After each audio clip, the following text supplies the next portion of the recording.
Hello student, कैसे हैं आप सब। चलिए, आज मेरा टॉपिक है चार्ज। ये क्लास 10th का इलेक्ट्रिसिटी चैप्टर का फर्स्ट टॉपिक है चार्ज।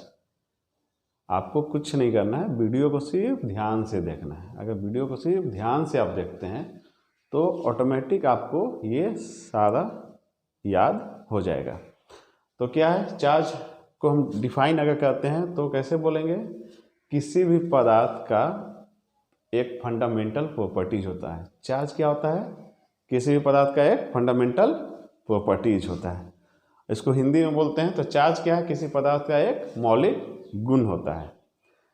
अब जैसे मान के चलते हैं, मौलिक गुण अगर समझ में नहीं आ रहा है तो आप देखे होंगे कि किसी भी इंसान का, ठीक है, किसी को चिड़चिड़ाने का आदत होगा, किसी को रोने का आदत होगा, किसी को तुरंत गुस्सा होने का आदत होगा।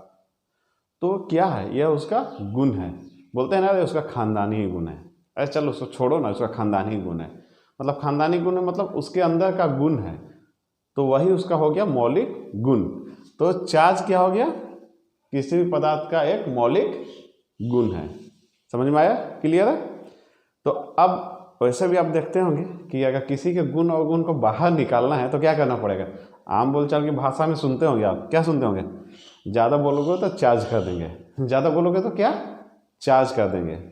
चार्ज कर देंगे मतलब, अच्छा चलिए मान के चलते हैं ये है, ठीक, तो इसको रगड़ देंगे। ज़्यादा बोलोगे तो रगड़ देंगे, चार्ज कर देंगे, ऐसे ना बोलते हैं हम लोग।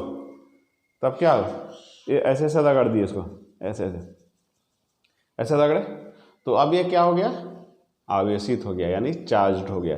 जब आप छोटा सा कागज़ का टुकड़ा को ऐसे करेंगे तो ये इसमें चिपक जाएगा। तो भाई गुण को बाहर निकालना है तो क्या करना पड़ेगा, रगड़ना पड़ेगा, यानी चार्ज करना पड़ेगा। चार्ज कर दिए, हो गया ना।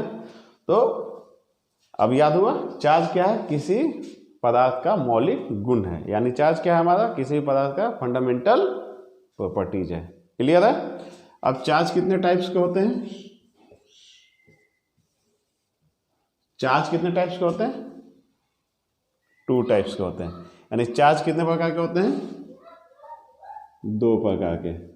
कौन सा, एक होता है पॉजिटिव, एक होता है निगेटिव। इसको लिखते हैं पॉजिटिव और इसको लिखते हैं निगेटिव। क्या बोला, धनात्मक आवेश, ऋणात्मक आवेश। चलिए इनका क्या गुण है इसके बारे में बात करते हैं। तो आप मैग्नेट जानते हैं अच्छी तरीके से, बचपन से ही हम लोग मैग्नेट से खेलते हैं। तो मैग्नेट में क्या होता है, आप देखें, मैग्नेट में होता है 2 ध्रुव, यानी 2 पोल। कौन कौन सा पोल होता है, नॉर्थ और साउथ। नॉर्थ को क्या बोलते हैं हम लोग, उत्तरी ध्रुव। साउथ को क्या बोलते हैं हम लोग, दक्षिणी ध्रुव। तो 2 पोल होता है। तो आप देखे होंगे कभी भी कि मैग्नेट को आराम से, अगर 2 मैग्नेट हम आपस में ले लिए और दोनों को अगर ऐसे करते हैं तो आपस में क्या होता है, सड़ जाता है, चिपक जाता है। लेकिन जैसे ही अगर मैग्नेट को अगर उल्टा कर देते हैं तो आप देखते होंगे कि वो दूर हटता है। क्या होता है, दूर हटता है ना। तो इसका मतलब क्या हुआ कि मैग्नेट में 2 ध्रुव है, लेकिन एक तरफ से अगर उसको करते हैं तो चिपक जाता है, दूसरी तरफ से करते हैं तो दूर हटता है, यानी रिपल करता है, और एक तरफ से अट्रैक्ट करता है। तो यानी सेम चार्ज पे, यानी जब नॉर्थ पोल और नॉर्थ पोल मिलेगा आपस में तो रिपल करेगा, सेम चार्ज, यानी दूर हटेगा। और साउथ भी आपस में मिलेगा तो क्या होगा, दूर हटेगा, क्योंकि सेम चार्ज है। लेकिन नॉर्थ और साउथ आपस में मिलेगा, नॉर्थ पोल और साउथ पोल आपस में मिलेगा तो यह चिपक जाएगा, यानी ये डिफरेंट चार्ज है। इसका कौन सा चार्ज है, N उत्तरी, S दक्षिणी। तो ये दोनों आपस में मिलेंगे तो क्या होगा, अट्रैक्ट करेंगे। तो यानी डिफरेंट चार्ज जो है एक दूसरे को क्या करते हैं, अट्रैक्ट करते हैं, और सेम चार्ज क्या करते हैं, एक दूसरे को रिपल करते हैं। तो प्लस प्लस मिलेगा तो क्या होगा, क्या होगा, प्लस प्लस मिलेगा तो रिपल करेगा, और प्लस माइनस मिलेगा तो एक दूसरे को अट्रैक्ट करेगा। तो चार्ज क्या हुआ कि चार्ज क्या होता है हमारा। अब आप इसमें देखते होंगे, आप मैग्नेट की बात करते हैं तो थोड़ा सा इसमें बढ़ा कर बात करते हैं कि मैग्नेट को आप देखे होंगे इसमें 2 ध्रुव होते हैं, नॉर्थ और साउथ। क्यों दो दो पोल होते हैं इसमें? क्योंकि हमारे अर्थ का भी दो पोल होता है। कौन सा? उत्तरी ध्रुव और दक्षिणी ध्रुव। और इसमें सबसे शक्तिशाली ध्रुव कौन सा है बताइए? सबसे शक्तिशाली ध्रुव कौन सा है? छोड़िए, याद नहीं आ रहा है? बचपन में आप सुने होंगे, अभी भी मतलब फादर या दादाजी लोग क्या बोलते होंगे, अरे उत्तर की तरफ माथा करके नहीं सोना है, उत्तर की तरफ माथा करके नहीं सोना है। क्यों नहीं सोना है भाई? क्योंकि उत्तरी ध्रुव जो है ज़्यादा शक्तिशाली होता है। आपको पता है ना, मैग्नेट का काम क्या है? किसी भी वस्तु को खींचना। तो ये ध्रुव अगर ज़्यादा शक्तिशाली है, ज़्यादा पावर है, तो क्या करेगा? वो तो खींचेगा ना। तो हम अगर हेड को इधर करके खींचते हैं तो हेड को खींचने की कोशिश करेगा, तो इसमें कुछ गड़बड़ी आ सकती है। इसलिए हमें क्या करना है? उत्तर की तरफ सर करके नहीं सोना है। समझ में आया? चलिए वापस आते हैं हमारे टॉपिक पे। तो चार्ज समझ गए। चार्ज क्या है? किसी भी पदार्थ का फंडामेंटल प्रॉपर्टीज यानी मौलिक गुण। और यह कितने प्रकार के होते हैं? पॉजिटिव और निगेटिव, 2 टाइप्स के होते हैं। सेम चार्ज आपस में रिपल करते हैं और डिफरेंट चार्ज आपस में अट्रैक्ट करते हैं। ठीक है, यानी अलग चार्ज एक दूसरे को अट्रैक्ट करेगा और सेम चार्ज एक दूसरे को अलग करेगा। ठीक है, तो अब चार्ज को हम लोग किस चीज से दिखाते हैं? क्यू। तो ये क्वेश्चन आता है कभी दिमाग में कि चार्ज को क्यू से क्यों दिखाते हैं? आता है?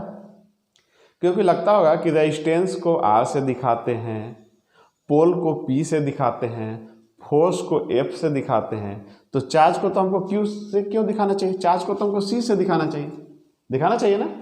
लेकिन हम लोग किस से दिखाते हैं? क्यू से। क्यों? तो चलिए इस पे बात करते हैं। चार्ज जो है, चार्ज का खोज किसने किया? आवेश का खोज किसने किया? कूलाम्ब। किसने किया? कूलाम्ब ने। तो अगर हम लिखते हैं COULMB, कूलाम्ब, तो इसका फर्स्ट लेटर कैपिटल, तो ये हो गया। तो कूलाम्ब के लिए यूज हो गया सी, कूलाम्ब के लिए यूज हो गया सी। अब चार्ज को एक्चुअल में डिफाइन किया गया quantity of electricity. Quantity of electricity क्या डिफाइन किया गया? Quantity of electricity. तो क्वांटिटी ऑफ इलेक्ट्रिसिटी का ये जो फर्स्ट लेटर है क्यू, इसको हम लोगों ने ले लिया, तो इसलिए चार्ज को दिखाते हैं हम लोग क्यू से। कैसे दिखाते हैं हम लोग? क्यू से। तो हम लोग लिख सकते हैं Q equal to N E, और यहाँ पे सी लिख दिया मैंने। Q equal to N E और सी। क्यू हो गया आवेश, एन हो गया नंबर ऑफ इलेक्ट्रॉन, और ई हो गया इलेक्ट्रॉन का आवेश। ई क्या हो गया? इलेक्ट्रॉन का आवेश। और सी क्या हो गया? कूलाम्ब। क्या हो गया? कूलाम्ब। कैपिटल लेटर का हमेशा यूज करते हैं क्योंकि ये साइंटिस्ट के नाम पे है, इसीलिए कैपिटल लेटर का यूज करते हैं। आप जहाँ भी आप देखेंगे कैपिटल लिखा हुआ, इसका मतलब वो किसी साइंटिस्ट के नाम पे या जिसने इन्वेंट किया है उनके नाम पे होता है। उनका फर्स्ट लेटर जनरली हम लोग लेते हैं। चलिए अब हम लोग आगे बढ़ते हैं। आप देखे होंगे जनरली कि कुछ क्वेश्चंस आते हैं हमेशा, तो उसमें बात, एक इलेक्ट्रॉन का आवेश कितना होता है? एक इलेक्ट्रॉन का आवेश होता है 1.6 इंटू 10 के पावर माइनस 19 कूलाम्ब। क्वेश्चन क्या आता है हम लोग का? एक कूलाम्ब आवेश कितने इलेक्ट्रॉन के बराबर होता है, या एक कूलाम्ब आवेश कितने इलेक्ट्रॉन के तुल्य होता है? यही क्वेश्चन है ना। तो चलिए एक आगे हम लोग इसके बारे में बात करते हैं। एक इलेक्ट्रॉन में इतना कूलाम्ब होता है, ओके करेक्ट।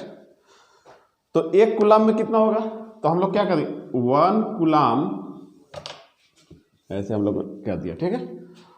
तो 1 कूलाम्ब, ठीक है, क्या होगा 1 कूलाम्ब। तो ये क्या होगा? इसके नीचे आ जाएगा। ये क्या होगा? इसके नीचे आ जाएगा। तो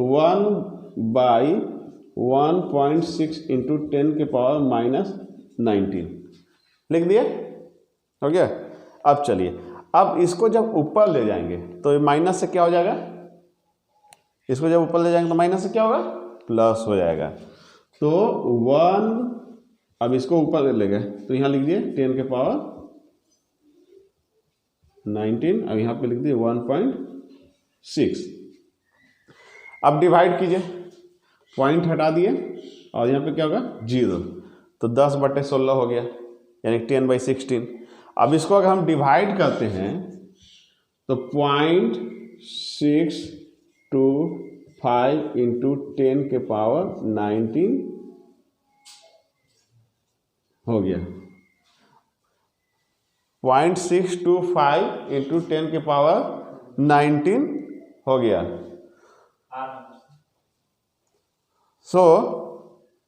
जब अब इसको हम लोग डिवाइड करते हैं तो डिवाइड किए, तो डिवाइड करने के बाद क्या हुआ, 0.625 इंटू 10⁻19।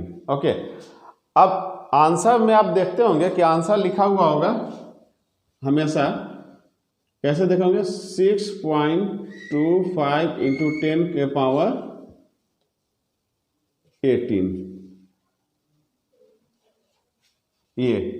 लेकिन आंसर ये भी सही है, आंसर ये भी सही है। कैसे हुआ, इसको अगर समझने की कोशिश करते हैं, अगर आपको इसको समझना है तो आगे हम लोग इस पे देख सकते हैं। अगर इस पे समझना है आपको तो हम लोग ऐसे ऐसे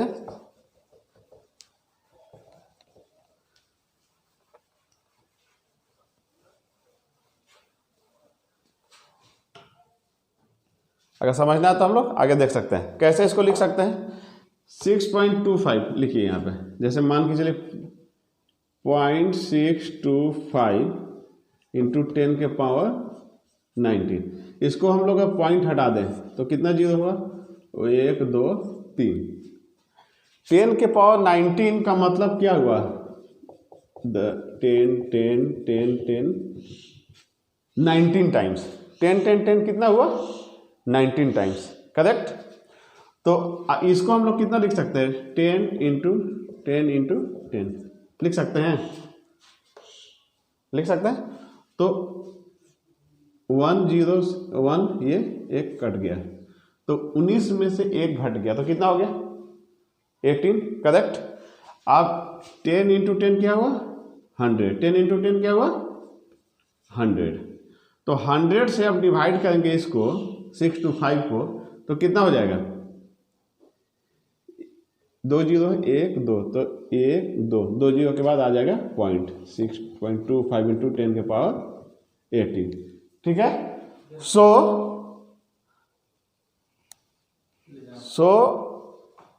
उसके बाद क्या कर सकते हैं हम लोग, उसके बाद क्या कर सकते हैं, आप देख सकते हैं। अब इसको हम और तरीके से लिख सकते हैं, कैसे लिख सकते हैं, 62.5 इंटू 10⁻17, 62.5 इंटू 10⁻17 लिख सकते हैं ना। क्यों, क्योंकि अगर एक जीरो और घटा दिए, 1 10, तो 1 10 यहाँ भी काट दिए। जब इसको भी काट दिए तो अब क्या बचा, इसमें से भी 1 0, तो 1 10 बचा ओनली। तो 1 10 को इससे डिवाइड करेंगे तो 1 के बाद यहाँ दशमलव आएगा ना। तो इसका मतलब जब आप इधर की ओर दशमलव को इधर की ओर के लेकर जाएंगे तो प्लस का पावर क्या होगा, घटेगा। प्लस का पावर क्या होगा, घटेगा। और इधर की ओर लेके आएंगे तो प्लस का पावर बढ़ेगा। समझ में आया। तो जनरली ऐसे लिखा जाता है। तो ये हो गया आपका answer. 1 coulomb equal to 6.25 into 10⁻18 electron. तो ये हमारा आज का टॉपिक था, ये समाप्त। नेक्स्ट वीडियो में हम लोग नेक्स्ट टॉपिक स्टार्ट करेंगे। Okay, thanks.